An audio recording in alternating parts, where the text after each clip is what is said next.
And that's exactly what I observed about myself. And it's clearly also our times in society. I was very yinned out. And that means that I'm always receptive. Exactly what you were talking about. I was always more receiving in a room when people are coming in. I'll feel them, and I wouldn't even know, is that my feeling or is that their feeling? Totally empathic also.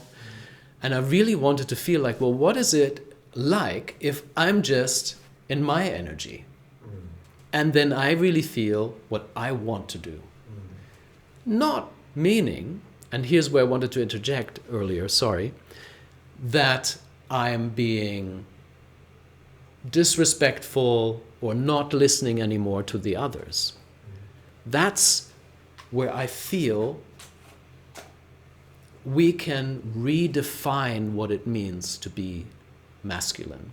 Because what we all think intuitively, collectively, is that the real masculine would kill, to do his thing. Or the real masculine doesn't care about the others when he just goes forward.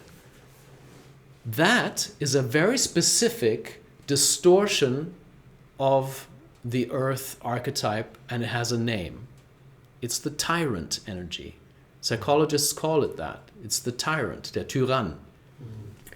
And it comes in this distortion for a very specific reason. It's not in the earth element in harmony, it's in the earth element in weakness, and needs to prove strength to itself by being too dominant to the others, by not listening, and by kind of overruling everybody, and also inflicting pain. I mean, the distortion goes as far as sadism, creating pain in order to feel strong, to feel in control. That's a distortion.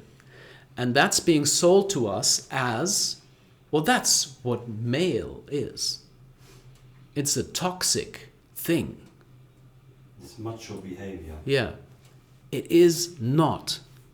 It is a specific distortion of the male, which comes from specific reasons. And these reasons are all around us, and these reasons are all through history. Now, the soul powers are different from the archetypes.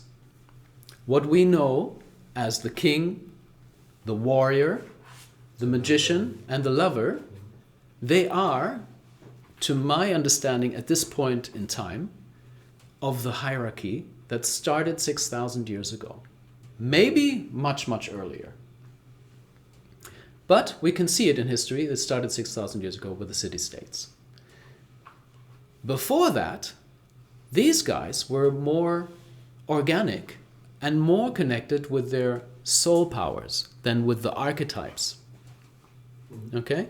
So the archetypes are something that are in our collective consciousness, and we are very connected with them. And they have a lot of influence on us. I can say so from speaking for myself. Looking back, when I realized this in my 40s, looking back into my 20s, I was like, wow, I was really in the distortion and shadow side of my archetype. And the archetype, the way I understand it now, is like an overlay over the soul powers. So the soul powers we have to dig deeper for. They're really there in our soul. They're our talents. And all we need to do is consciously dissolve our relationship with the archetypes by not repeating everything that we've learned about them. Not repeating everything we've learned about what it means to be a warrior. No. I'd like to be a member of the tribe, thank you very much. I don't want to be in a slave contract to a authority or king.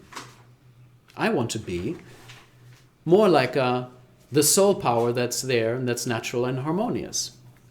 Because in the fire realm, in the warrior realm, what we have in our society now is a lot of tunnel vision and being a workaholic. You get something, you have that job, and you just go for it, go for it, go for it. You try to climb in the corporate structure or in society, and you just work, work, work, and you have tunnel vision. Yeah? But that's not the original soul power. The original soul power is merely to get good at something, and you just do that for as much as you need in order to survive, right? Make the bow and arrow good enough so you can be effective in the hunt. And that's it.